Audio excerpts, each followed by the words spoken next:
this is a video update from the FBU in the West Midlands. I'm Billy Holland, Brigade Chair. This is Steve Price Hunt, Brigade Secretary. And today's update is about a series of issues that we've been raising with management on behalf of members. We've been working alongside managers to try and find solutions on a series of issues. And unfortunately, to date, we can't say that we've made any real progress. Therefore, we're going to be moving those issues to a more formal stage. And today, Steve's going to tell us a little bit about 4 key areas where that's going to move into a formal stage this week. So over to you, Steve. Thanks, Billy. Hello all.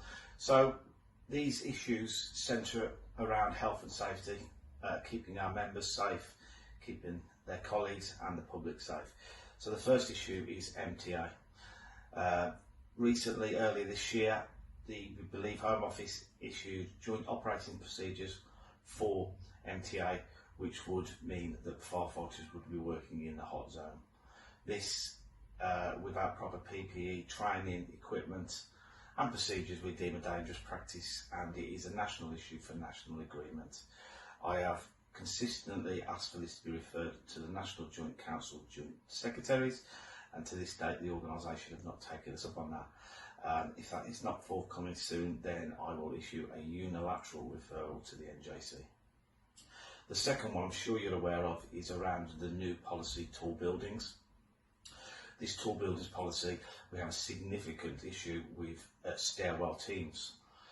We deem that what they're trying to introduce, the practice of firefighters moving above the entry control point, bridgehead and fire floor, not under air, is a dangerous practice.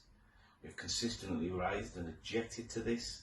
The Fire Brigade Union has fought for decades to improve our members' safety in the workplace and on the fire ground, and we're not prepared to go back decades by introducing this dangerous practice.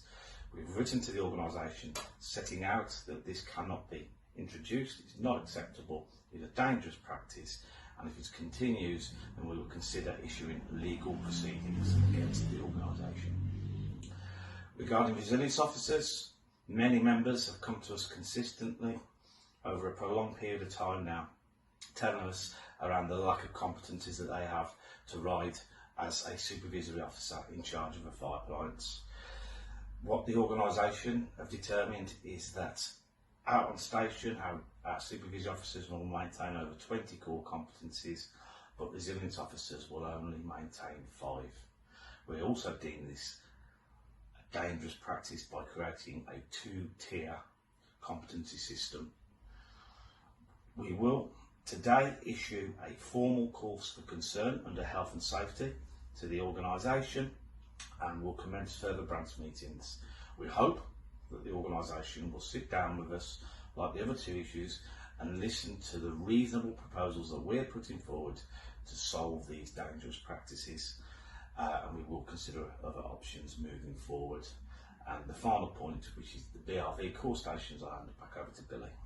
Yeah, so BRV core stations, we've made a series of proposals to the brigade. None of those have been taken up by the brigade to this date. We thought they were feasible, achievable, but they've not been taken on, and therefore we've now entered a collective grievance on behalf of members. If you haven't signed that collective grievance, which has got a lot of names already, please contact your station rep. They'll explain to you more about it, share the grievance with you and get you to sign up to it. And just one final point, I suppose what links all of the issues that we've been talking about today, all 4 of them, is culture. And what our members are still saying to us is that since the cultural review a couple of years ago, there has been no meaningful change, no real progress on culture within the organisation. And one of the statistics that's quite striking in respect of what we've been talking about today is that in the cultural review, when operational staff were asked if they thought that SET, i.e. senior management, were open and responsive, only 10% said yes. Only 1 in 10 said that SET, senior management, were open and responsive. And that's where this really is a perfect opportunity for senior management to demonstrate to the workforce that they are open, they are responsive, and they can do that by listening to your concerns and acting upon them. So we think there's a perfect opportunity there. We'll continue to work with management, and there's a real chance that they can begin to demonstrate the cultural change that we know that our members are asking after. So that's it for today's short update. Please share this video. Any topics you want covered in a future video, please let me or Steve know and we'll try and incorporate it. Cheers.